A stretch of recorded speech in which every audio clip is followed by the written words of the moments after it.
guys, Sarah here from Highland Haven Australian Shepherds and Highland Haven Dog Training, and welcome to Season 4, Episode 6 of Dog for Thought. Joining me is my co-host, daughter, and dog trainer extraordinaire, Sophia. Hi, everyone. So, Sophie, I don't know how this podcast is going to go since you're in a mood today. You're in a terrible mood today. I'm in a terrible mood today. I feel a little giddy today, so we'll see how this goes. You want to give us an update? So we have pretty much the same dogs. Penny ended up going home. Did we say Penny went home the last time? I think we did. No, because I think she went home on the day Thursday. Yeah. Yeah. So she was still here, I think, last week. Yeah. Last recording. Yeah. I mean, she went home Thursday, and we do it on Wednesday. So yeah. So she went home. She had a great at-home lesson, and just lovely people who have her, and they just adore her, and so that's it. Just makes me so happy. I mean, this is the reason we do this is to be able to give puppies that we love and we cherish to people who also cherish them. So it's just nice to have like a puppy go home lesson with one of our dogs. It makes me very happy. She's a very sweet girl. She is. They live in a lovely neighborhood, but I don't know if I could live there. Yeah. Because apparently they have off-leash dogs everywhere. Yeah. But she does really good. Like, apparently she did really good meeting a couple doodles who are off-leash. The doodles who apparently some guy walks up and down their road without leashes and runs up to everybody. Yeah. At least it's not like a Rottweiler. It's a doodle, and they're goofy, and, she's a good girl. And, she spent 2.5 weeks with us and met so many different dogs. So actually she was in,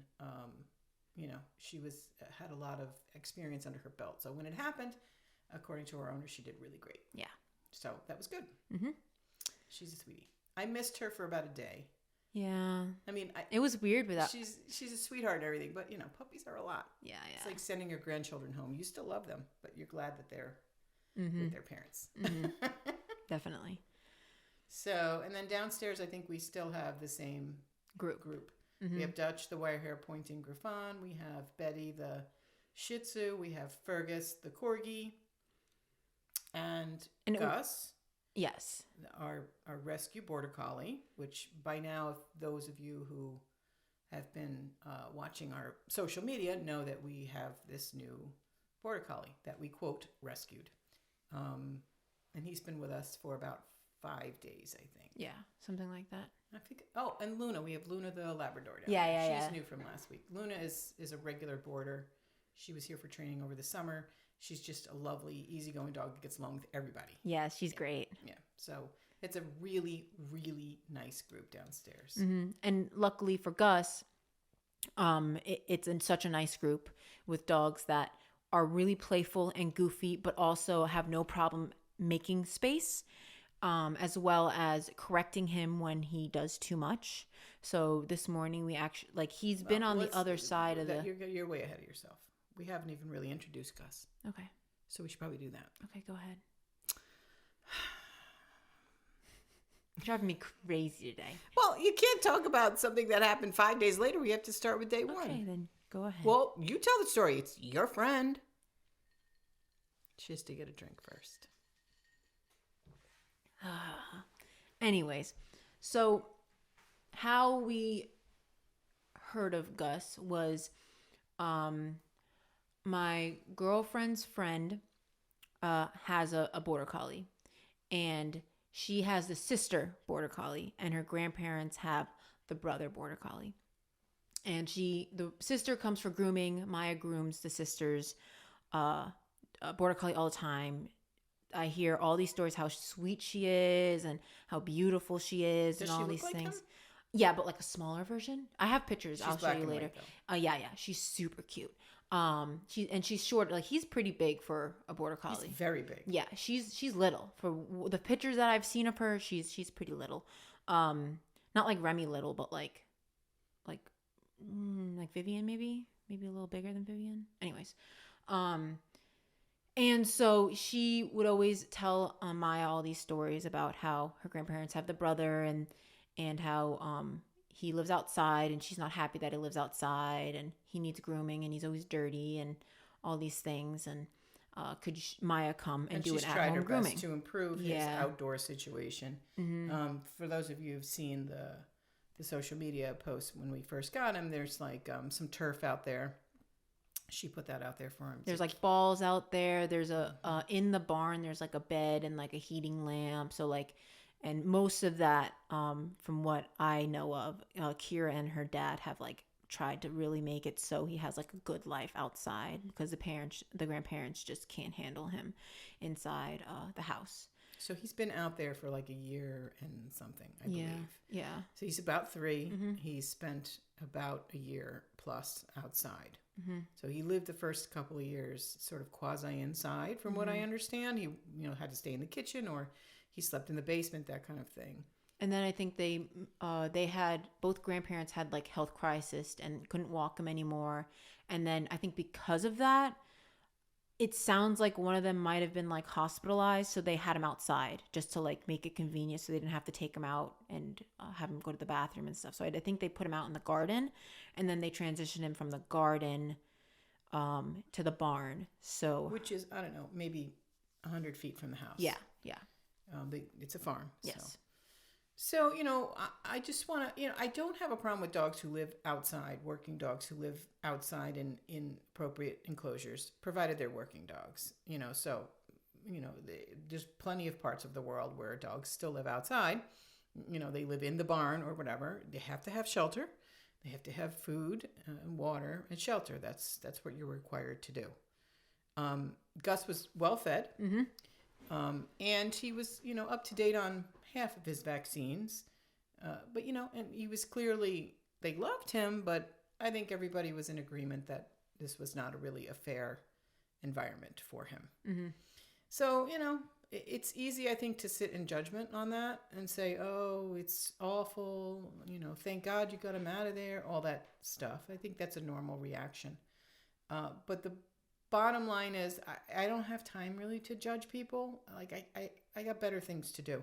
What's important to me is that people make that final decision, which is, I want better for this dog, and so I'm going to give him up, regardless of how I feel about that. And in the end, they all came to an agreement. In the end, they all did that. And it was 5 people who had to agree to do that, which is not always easy. Sometimes there's a holdout. I couldn't ever give him up. I love him too much. And that's when I, put on my judgy hat when I hear that, because it's like, who's more important here?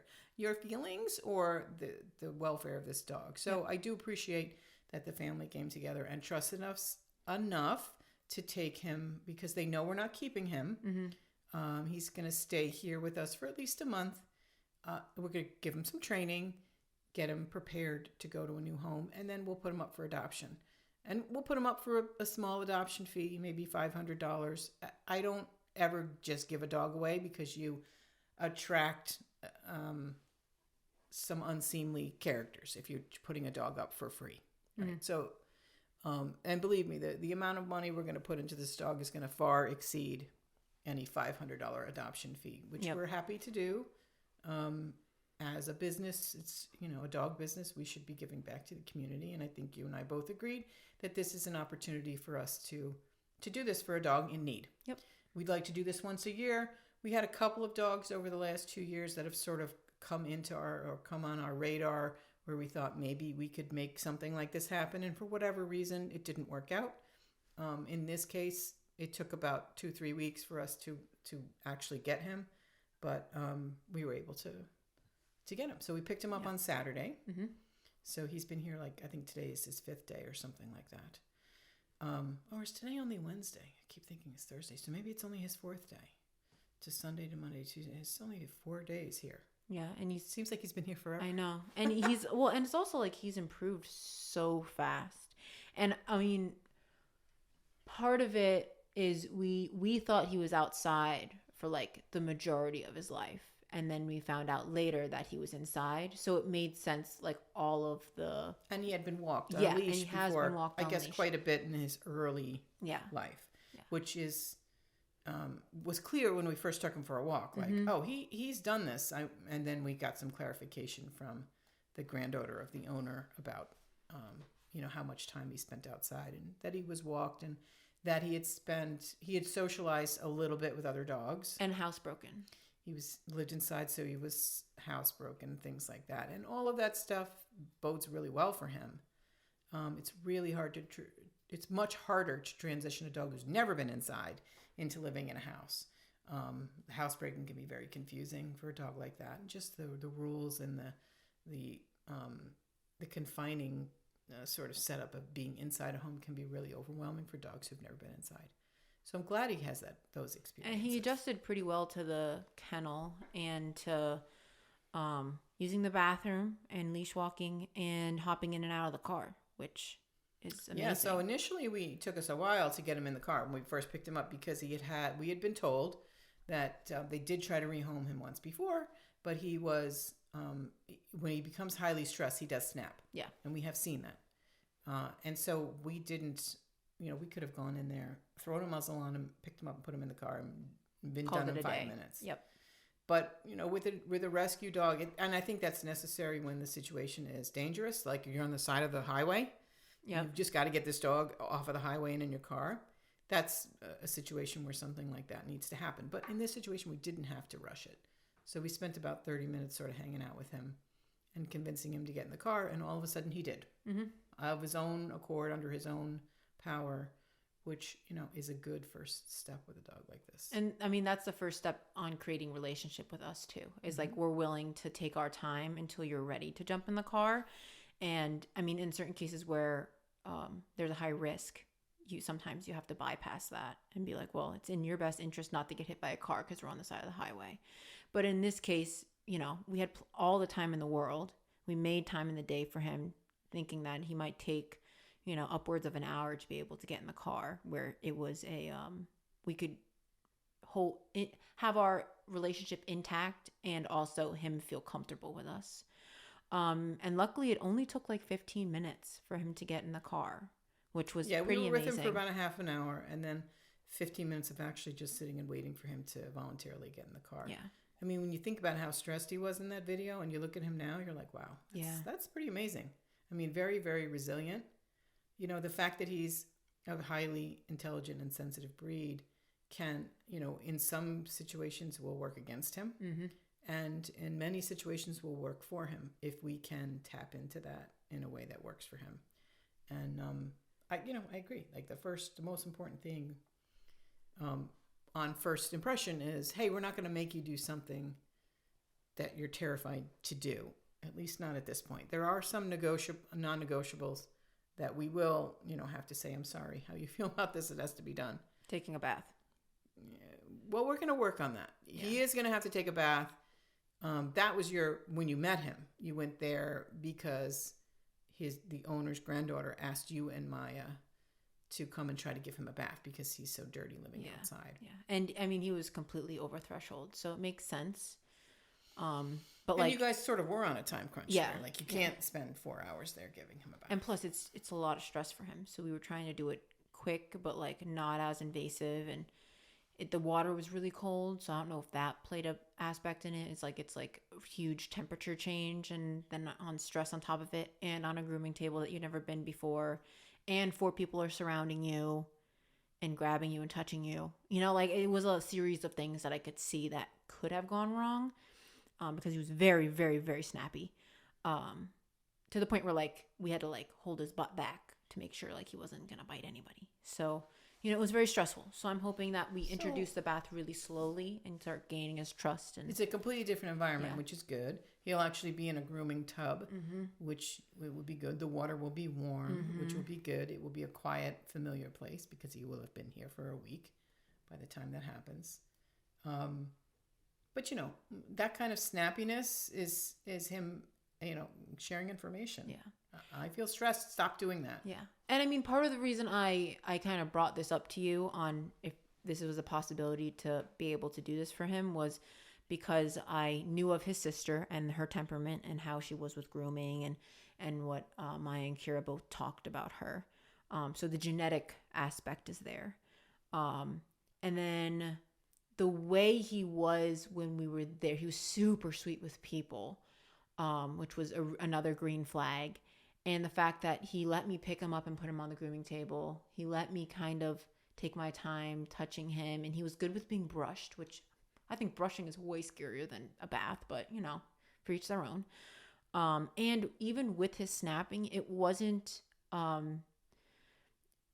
quick and precise snapping, which he definitely was capable of doing. It was large, predicted snaps of space. Air snaps. Yeah. So he wasn't trying to make contact. He was trying to create space.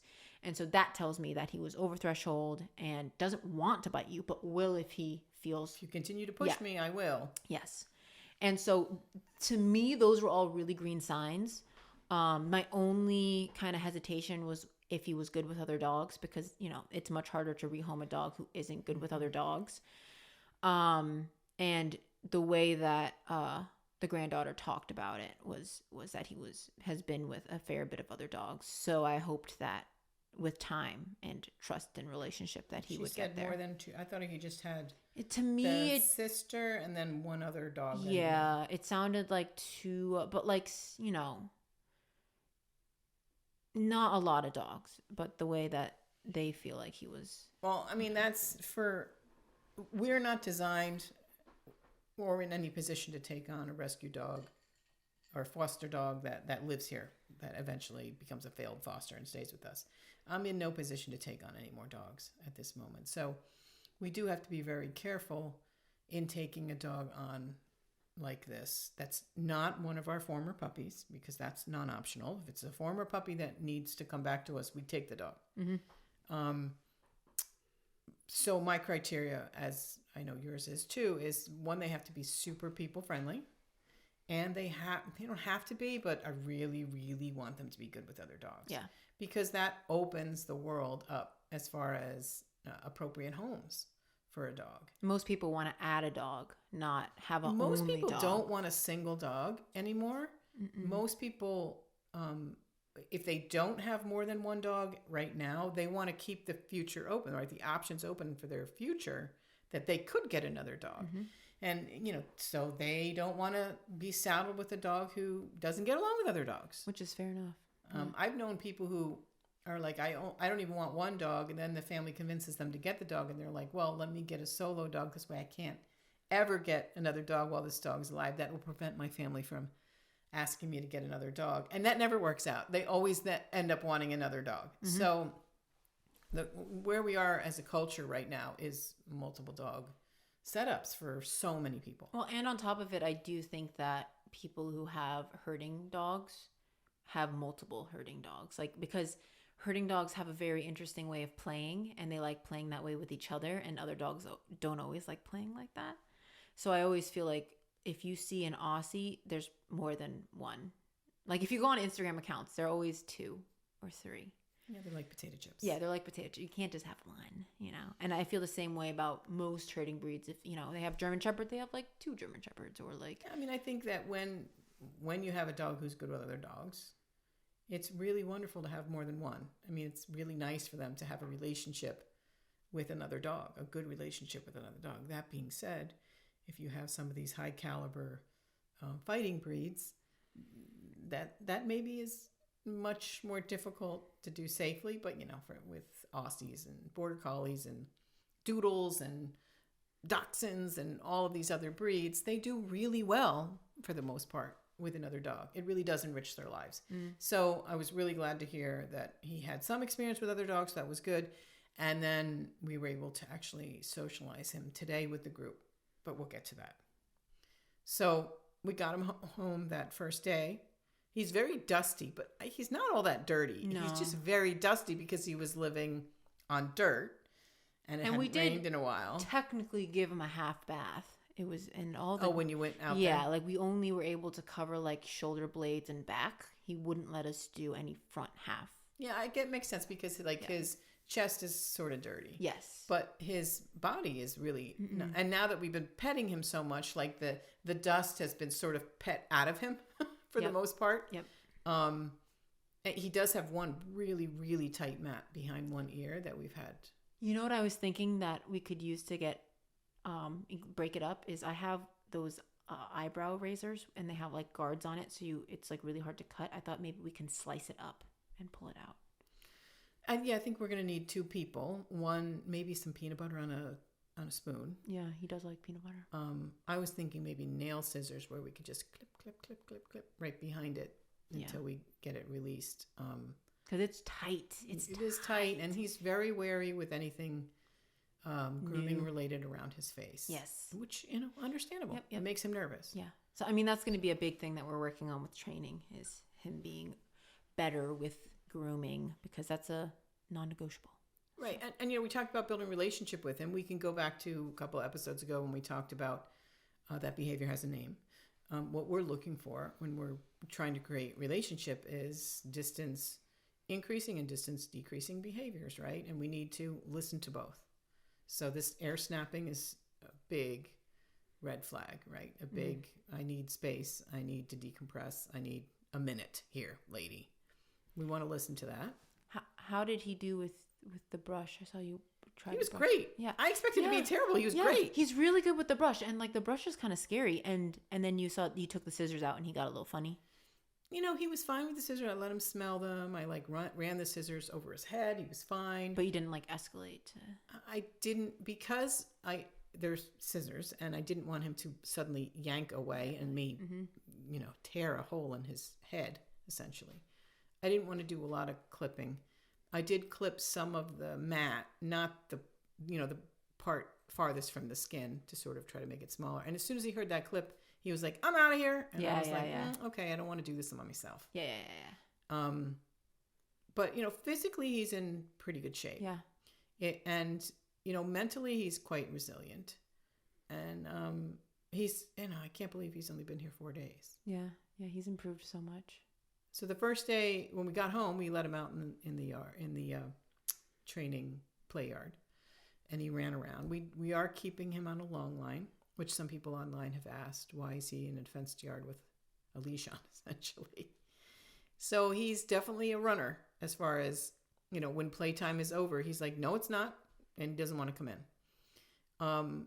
And that's completely understandable. I get where it's coming from. And most training dogs that come, like the first week, we have them on long lines, so it's not like an abnormal thing we have on them. No, but yes, that's true. But I think for him, it's more than that. It's, he's sort of associated being snatched up and put on the chain and then being left alone for long periods of time. Mm-hmm. Play is over. Now you're going to sit on this chain in the barn for hours and hours with nobody here. So completely understandable that he's like, I don't want you to catch me. Mm-hmm, mm-hmm. And so we want to be very careful, again, talking about relationship. If we can avoid conflict with him, let's avoid conflict with him, period. Yep.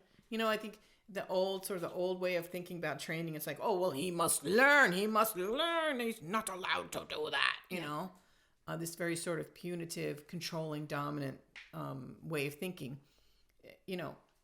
I'm like almost as far away from that as you can be by like, why don't we just avoid it? Why don't we just avoid the conflict? Let him drag the leash around or the long line around. And then when you're ready to go in, I don't even ask him. I just step on the long line and then pick it up and then say, let's go inside. I don't really ask anything. I don't really ask anything of him. I don't ask him to, come before that, or I just pick it up and go, let's go. It's like, here we go. Go ahead and sneeze again. So super important that if we can avoid conflict at this stage in particular, and there will be some point where we'll have to face the recall issue head on, but that is weeks down the road. Maybe not weeks, because he's super smart. The funny thing is we don't talk about things, and then we talk about things later, and I've been approaching it completely differently with the long line. I step on it and I go, come on, let's go. And if he turns around, then he corrects himself. And then I say, come on, let's go. And then when he starts running up the hill, then I let go of the long line. And then when we get to the door, I step on it and go, okay, come on. Gus goes inside because I want him to learn his name, which used to be Angus. We're trying to use Gus now because we have an Angus already. I have no problem using Gus. You have a problem remembering that his name is Gus I now. just like calling him Angie. But yes, Gus. And so then I say, let's go inside, Gus. And if he runs around, corrects himself. So it's like he has consequences for choosing not to, but he doesn't know that it's me making the consequences. I'm just stepping on the long line. I'm not holding it. I'm just stepping on it. Yeah, so two different approaches. Yeah. Both of them have very little conflict. The key is that the recall is not learned irrelevance for him, right? Where he literally, and the problem with the Border Collie is that they learned irrelevance in a flash. If they can figure out that you're not going to follow through, it goes in their memory bank, and they're going to continue to do that behavior over and over and over again for a longer period of time than a typical, more average intelligence breed, which is why I think a lot of times, talking about the stubbornness episode we just did last week, a dog like a Border Collie can seem very stubborn, right? And it's not stubbornness, it's that they have a higher level of thinking, and so they're very attuned to reinforcement in a way that is harder to unwind, unless you have the equal or greater positive reinforcement on the side you're working on, which is hard to do in many cases. If you're talking about coming inside, it's hard to convince a dog who's not particularly food motivated that it's more fun to come inside than it is to stay out here and play ball.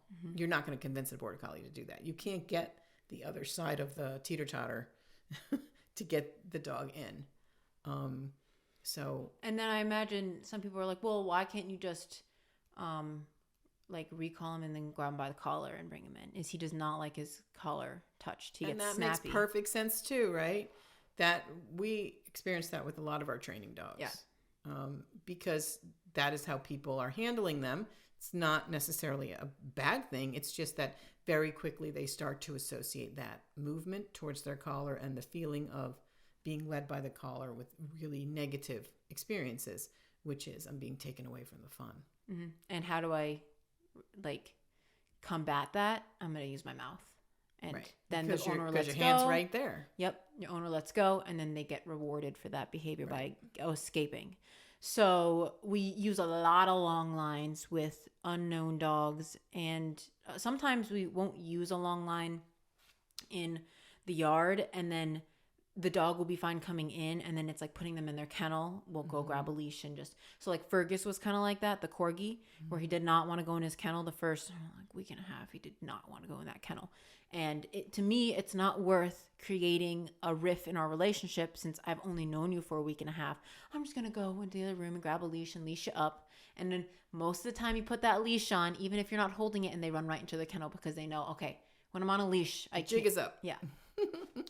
So I actually was watching one of our trainers that we like online, and she was saying how she doesn't force dogs to give her eye contact. Sometimes certain dogs don't give her eye contact, but most of the time, by her creating a good relationship with the dog will look for her for guidance. So she doesn't have to teach the dog how to have eye contact. And I think that's how we do it. I never thought about putting it in words that way, but that's pretty much how we're doing it, right? It's like, let's avoid conflict.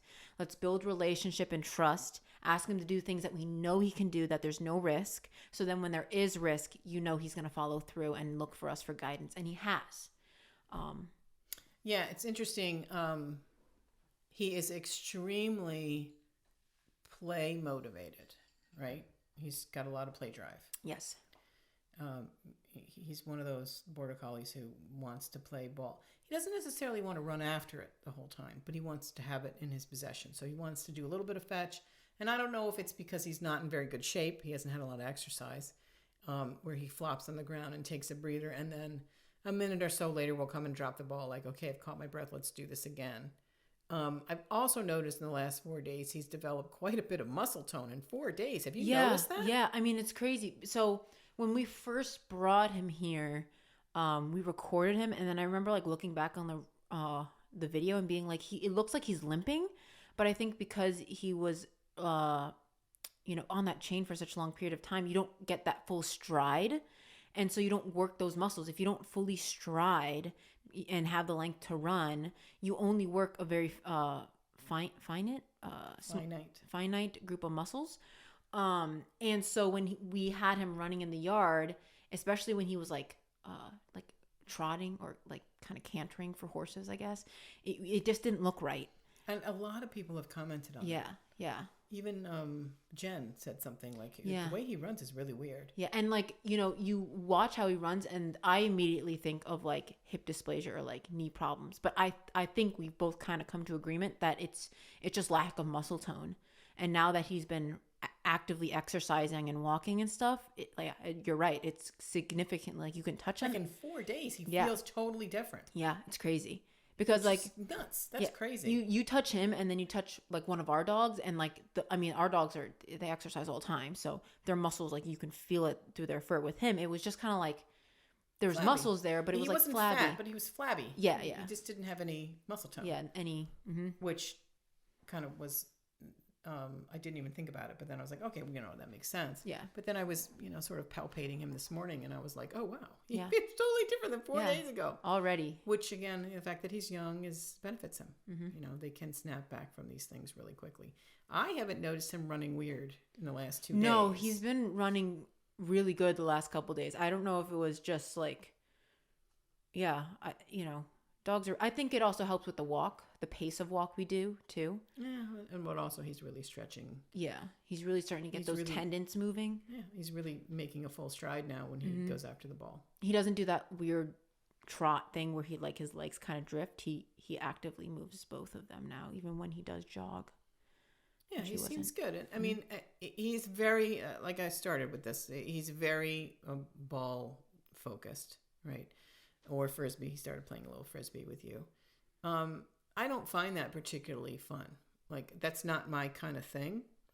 And plus, they get so fixated on the ball that you can't reward them with any sort of attention, like affection or food, because they're so fixated on the ball.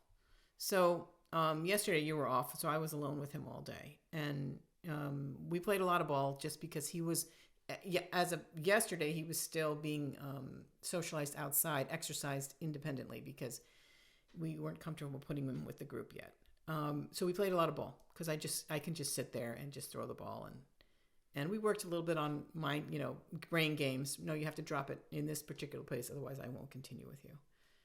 But he really would give me some eye contact throughout the day, but for the most part, he wasn't particularly interested in me, which I don't find satisfying. Yeah. I mean, it's interesting if we look at like bloodlines between Aussies and Border Collies, is Aussies are so hyper fixated on people because I feel like they've become the farmer's companion, rather than Border Collies bloodlines are still very much in the working bloodline of it. And I watched a video of, I doubt it. I think it looked like a Border Collie, but it looked like one of those cow dogs. Like, it probably had a little bit of mix of Texas Healer. And he was hyper fixating on the cattle. And I was like, that is the same drive that Gus is giving with the ball. So I think they've just tuned that so much of the movement. I don't even think it's particularly toys, but movement, objects or living things. And I think that's why for you and me, it's not very satisfying, where, you look back on the lineage of Australian Shepherds, they have that same type of bloodline, but over time, they've really been more with people rather than working bloodlines. And that's probably why we feel the way we feel about. Yeah, I was kind of surprised at my feelings around that. So when we're inside in the playroom inside, we have a dividing fence, and he would be on the opposite side of that fence, and I would be on the TV side with the boarding dogs and training dogs that are there. So again, he can be out of his enclosure when everybody else is, but we're still protecting everybody with that fence. And he can say hi to everybody and get used to everybody. Smell them, and they can smell him. But there's no risk. So the first couple of days, he was quite guardy with things. If there was a ball or something near the fence line, another dog just walked by, he would sort of charge the fence. he's very sensitive. So just a verbal, you know, chewing him away and telling him, indicating to him that that's not acceptable. He's quite responsive too. Mm-hmm. And again, this is going to work in his favor because he's craving information, craving the rules. And if we can teach him the rules and what we accept and what we don't, it's just going to make him happier. So he's really looking for guidance and instruction. And he's very good at then taking a correction from us, albeit verbal, from the other side of the room at sometimes. I was hoping that behavior was simply because he was uncomfortable. He was quite snappy the first night on the other side of the fence when the dogs even came near him. Yeah. And that was, I told myself it's just because he's anxious and afraid. But you never know.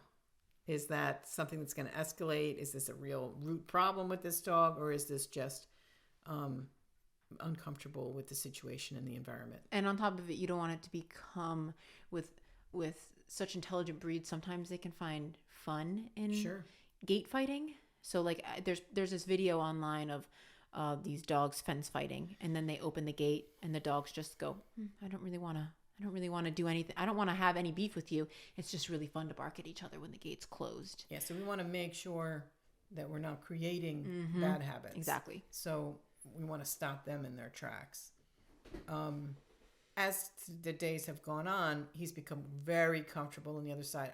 Yesterday I did not see any resource guarding of objects or anything at all from him. So I was really happy with that. The only thing that I've seen, which, I mean, you've had another 24 hours with him, is that morning that I did that morning shift. There was a bone that I took out of Sonny's kennel and just like threw it on the ground because I always give them like a bone to chew. And where his kennel is, it's on the other side of the divider. And so I just threw it on the ground, and Betty went over there and smelled it, and he was hyper fixating on it. But he didn't charge the fence. He didn't do anything. I actually pushed it under the fence, and Betty was smelling it, and he just went with the little front teeth and just grabbed it and pulled it. Yeah, but and 2 days prior to that, he would have exploded. Yeah. So he's really learning the rules and showing a real affinity to follow the rules, which again, this is good things for him. Yep. And then we took him on a walk. I think the second day he was here, we took him on a walk with Vivian.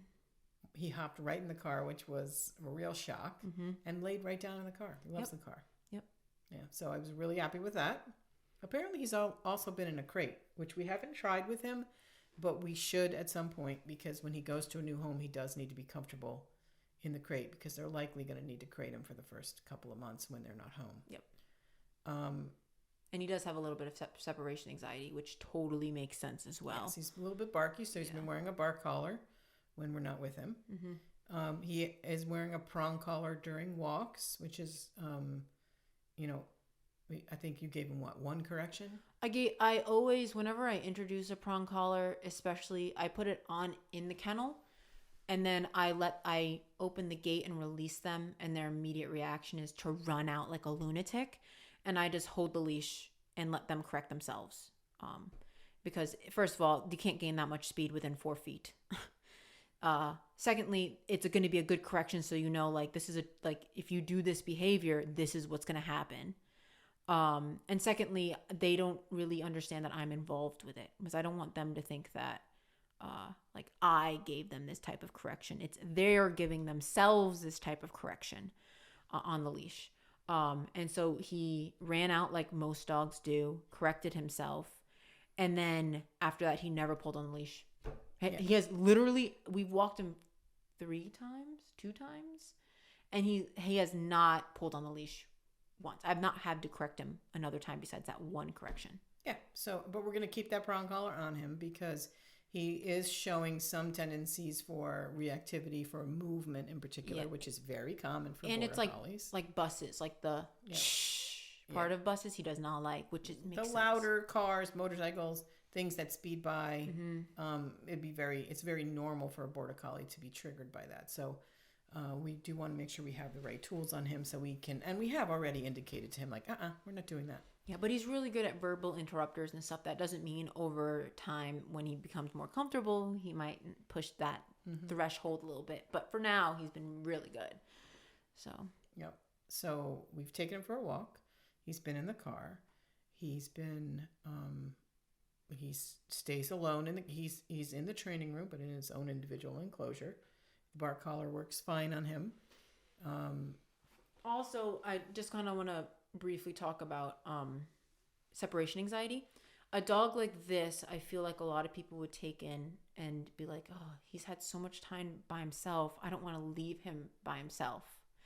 But ironically, it works in the opposite.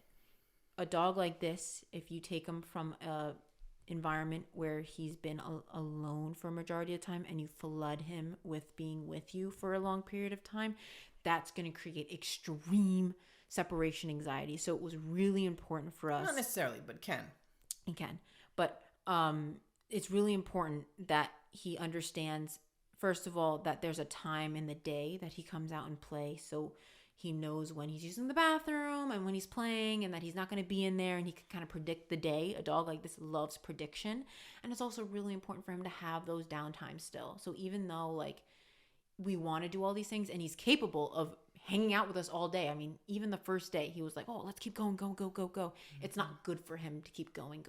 He needs to be able to decompress. Doesn't mean he should. Exactly. So we're really on top of, him having a fair bit of like he needs downtime. He's as much energy as he has. We really have to treat him like a puppy and give him downtime throughout the day. It's an incredibly stressful event to be taken from everything you know and be plopped down in a training room with other dogs and strange people. Yeah.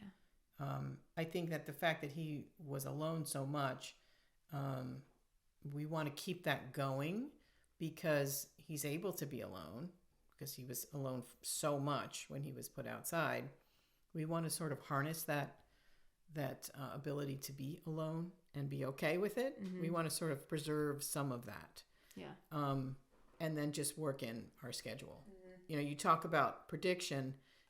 For every dog that comes to us the first time they're here, the hardest days are the first 2 days because it takes a little bit for them to see the pattern. Once they see the pattern of the day, they can start to predict. Mm-hmm. Oh, this is what happens when she comes in at this time of day.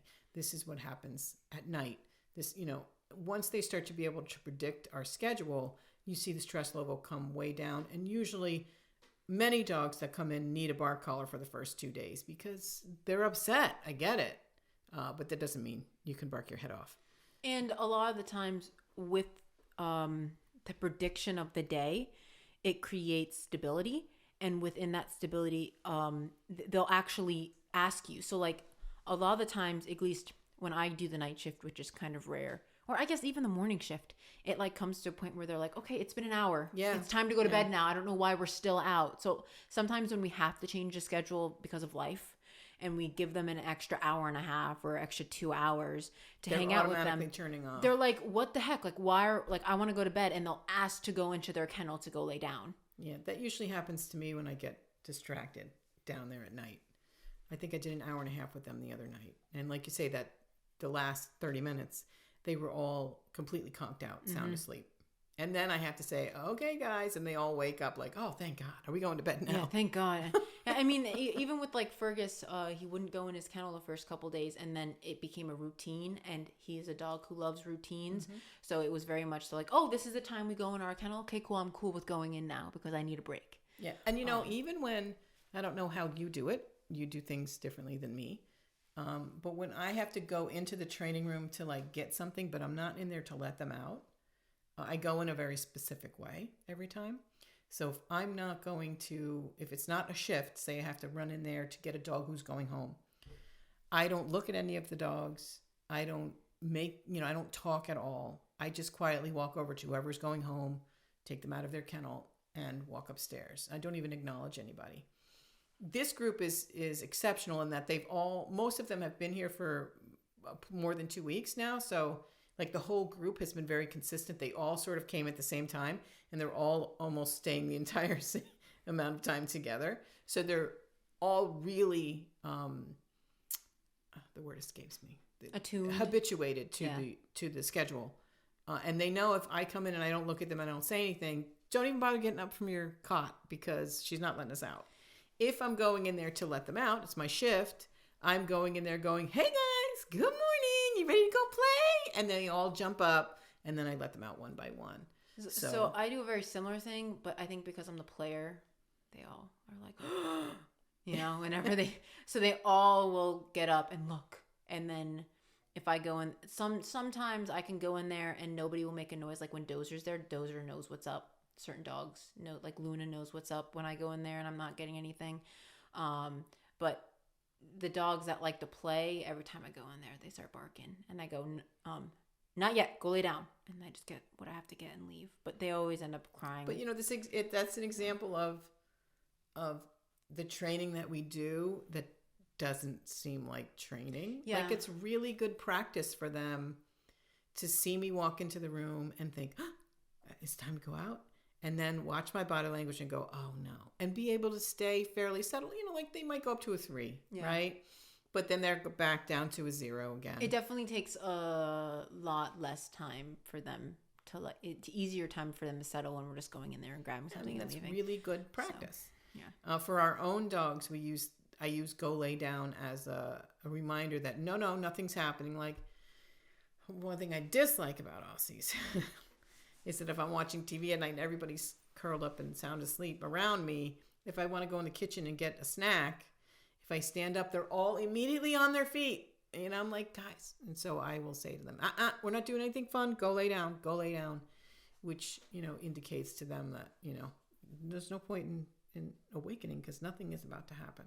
Well, the old dogs are very good at it because they're like, oh, it takes so much effort to get up. Like Ty, I very much be like, don't have to keep laying there. Remy too. She really wants to wait until I'm on the 12th of the 13th step going upstairs before she's like, okay, I guess she really is going to bed. Because I'm not walking up those stairs and walking back down.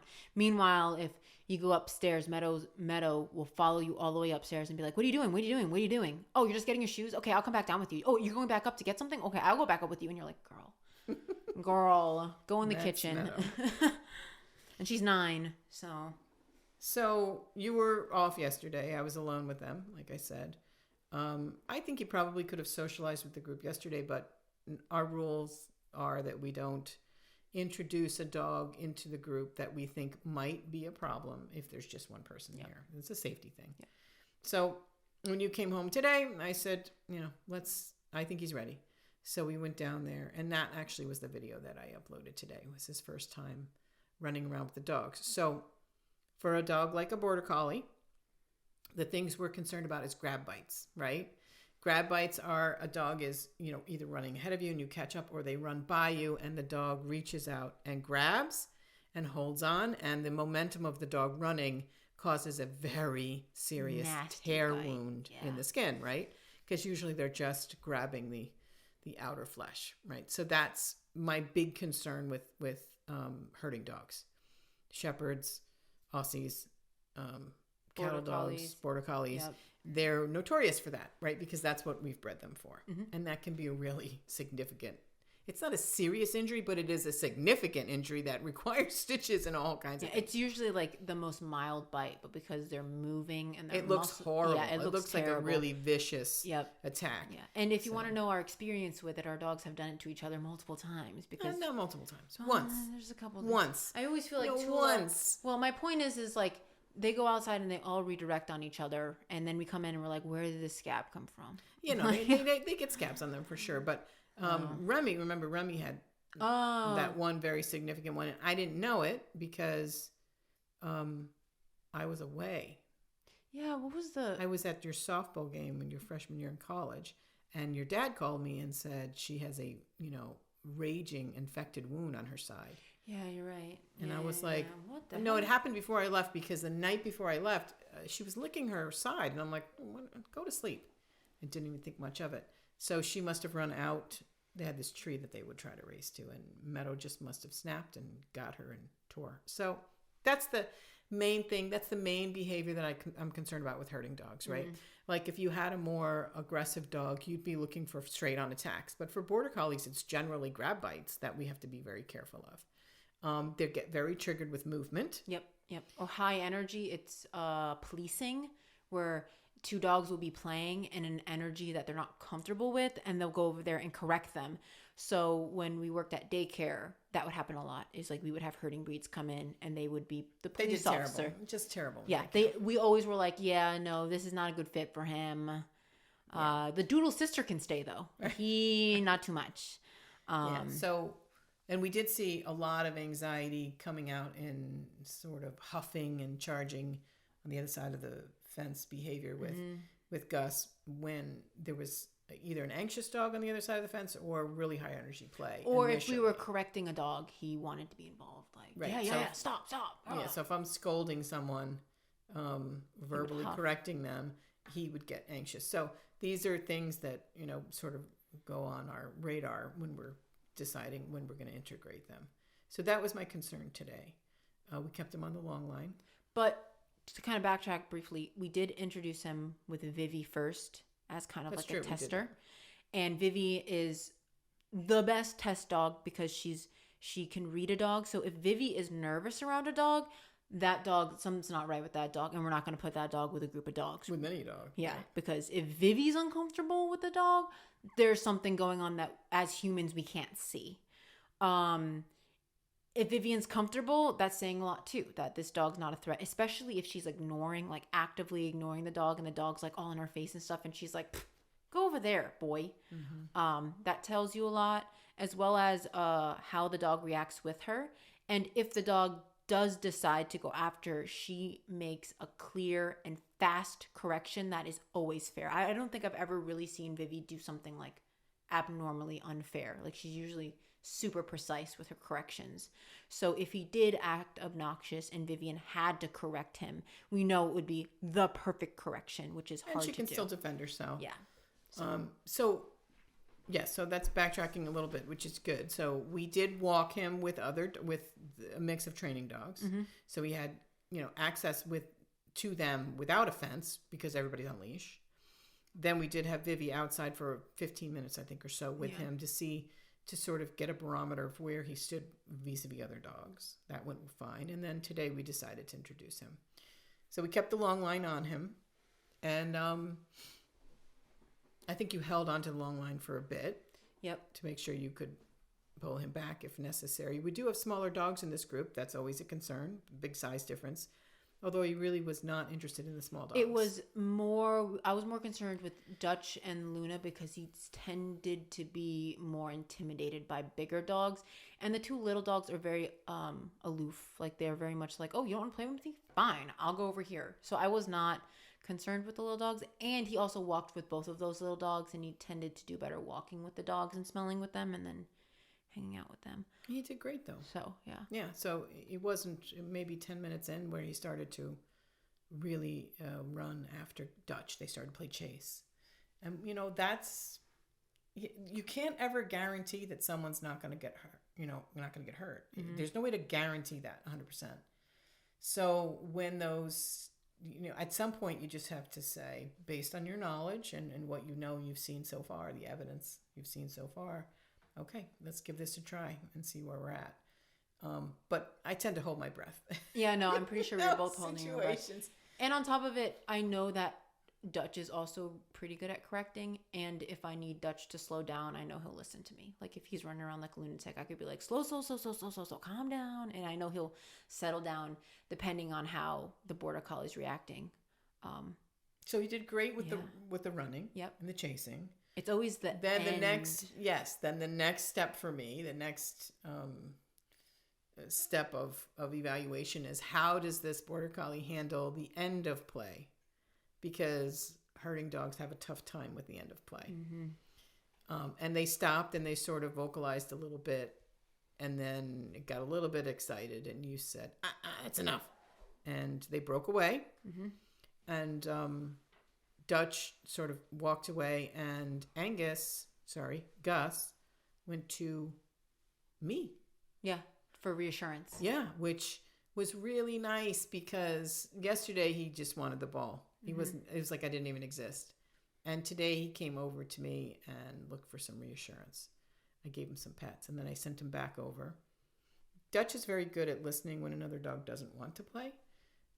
And Gus seems to be very good at taking natural play pauses. Yes, which is nice. Yeah, so he, that's how he's managing his emotions. That's how he's what do I want to say? Regulating. Thank you. Regulating his emotions, which is a high level skill. So amazing. Again, another skill that's going to really ensure that he ends up being somebody's really nice pet. And on top of that, so when you left, they had like 2 little play incidences where Dutch went to play with him again and proceeded to play with him. They did chase again. The 2 little ones get involved, which makes me a little nervous because I just don't want them getting run over. But they did good. The end of play happened instead of Gus stopping, which was, I think, the original one. Dutch stopped. Sorry. Gus, Dutch. And so Dutch stopped. And then when he stopped, Angus kind of went a little intense because he wasn't done. Gus. Sorry, Dutch and Gus and dyslexia.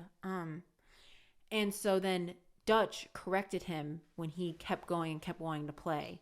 And he turned on a dime, snapped in the air, and lip licked. So snapping is space creating behavior, especially air snapping. And then lip licking is I don't want any confrontation. I just want you to stop. Appeasement, right. So appeasement behavior. And then Gus stopped and shook it, which is shaking off the anxiety or the energy. And then Dutch shook after he shook. So it was like the most beautiful end of play because my concern, especially with herding breeds, is or any dog actually, is can they take a correction? Yes. Because sometimes dogs get really offended, and when Dutch snapped at him, that can just trigger fight, and then that's it. So I have to be very prepared to go in there and break it up, and they're 2 substantial dogs. But it was perfect. It was like the most perfect play behavior. And then the second thing that happened is the 2 little dogs were playing, and he was hyperfixating on their movement. And I was watching him very closely. And Dutch looked at me and then looked at him, walked over in between him, splitting behavior, if you remember from last time, and looked at him, lip licked, and then walked back to me, and I rewarded him. And then Gus walked over and shook it off and walked up the hill. Yeah. All wonderful signs. Really, really good, high level social skills. And this goes back to 2 episodes ago where some dogs are just born with good social skills, and some are born with like no social skills. At all. Just like people, some dogs can learn to develop them really good social skills. Other dogs have a harder time with it. I would venture to guess that this dog, Gus, has just been born with good social skills because he certainly hasn't had a lot of opportunity to develop them vis-a-vis dog-to-dog stuff. So really, really good signs. So we checked off all of the initial boxes. He wasn't resource guardy about anything outside, although we were careful to pick everything up. What didn't resource guard me, which was good because the other dogs did come up to me. He didn't resource guard you, which was good. He did fine with the chase. He's, on his way to being good with the end of play, for the moment. Can take a correction. So all of those are really, really good signs. I would say the next the next thing we need to watch out for is him getting too comfortable, which is what a fight is most likely to happen in the first minute or on day 3. Yeah. Right? Yeah. On day 3, when everyone's relaxed and me or you is feeling complacent, we're all good. And everybody's a little bit too relaxed. And suddenly the dog who you were worried about initially has become so comfortable that they become overconfident and start to bully, right? So that will be the next box that we need to check for him. And then the final box is resource guarding. Yes. It's being able to be outside with balls and bones and food and not resource guard. Yep. So those are the next 2 boxes that we need to check with him. I think he's going to do fine. The resource guarding might take a little bit longer because Yeah. that's going to take some more getting used to getting comfortable. And then hopefully he doesn't turn into a dick. Yeah. Sometimes they It's just always turn a into a dick. possibility. Yeah. The other thing that's pretty impressive with this group is that we have a mix of intact and neutered. So Gus is neutered, Dutch is neutered, Fergus is intact. Yes. Luna and Betty are both spayed. Spade. Yep. So to be able to have your first play with a mix of intact status is particularly good. So I am optimistic with him. I'm really very optimistic with him. I think he's going to be out of here quicker than you think. I think so too. I think he's going to be out of here in a month. I do. He improved so quick, so fast. He's been here 4 days. Yeah, and he's already socializing with the group, and I mean, he is going to be. We are going to be looking to place him with someone who has border collie experience or already has a border collie, that kind of thing. But I think I see him being adoptable in a month. Yeah. No. And hopefully there'll be a home out there ready for him. Yep. I mean, I think we've checked so many boxes already. The boxes that you just talked about, and then on like the non-negotiable stuff, we are taking him to the vet Thursday. So we'll see how he is at the vet because that's non-negotiable. But the reports have been that he's good at the vet. He's good at the vet. So I'm pretty sure that's going to check off, but still unchecked. And then grooming. Right. We have to do all the stuff with grooming. I don't think he's going to need the blower. So I'm hoping that I would not do the blower. Maybe towards the end, but even if he goes his whole life without using the power dryer. He doesn't need the power dryer. Yeah. But I think he's going to be terrible with his nails. I do too. And I think he's going to be, it's the movement of water that he does not like. Because that was the issue was happening. He's like, about that. So I don't know if it's like a combination of rain as well, like being outside in the rain. Or I just think it's new and different and dogs cold are funny. And wet. And dogs who swim hate baths. Man. Dogs that love baths hate to swim.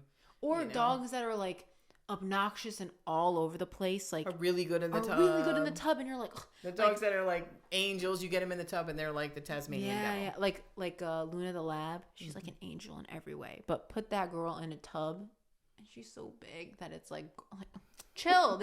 Nothing, and she loves water. Like she will put her entire face in the pool of water, but she does not like baths. And then you have like Dutch, who's like wired all the time, and I mean, he had all this like ear hair that we needed to pull out, and he was like an angel, and that's like the hardest thing that you have to do with grooming. And he's like, yeah, you can pull that ear hair. They're even like people. Even brushing, it's like he has all these mats on, like because he has like this wire coat, so he had all these mats on him when he came, and like it hurts getting them pulled out. Sure. And he never puts his mouth on you. He whines and will scream when it hurts, but he never like goes to put his mouth on you. Yeah, he's a sweet boy. Yeah, so he's just lovely. But all the other times he's either a 0 or 100. There's no in between. So of course he would be good at grooming.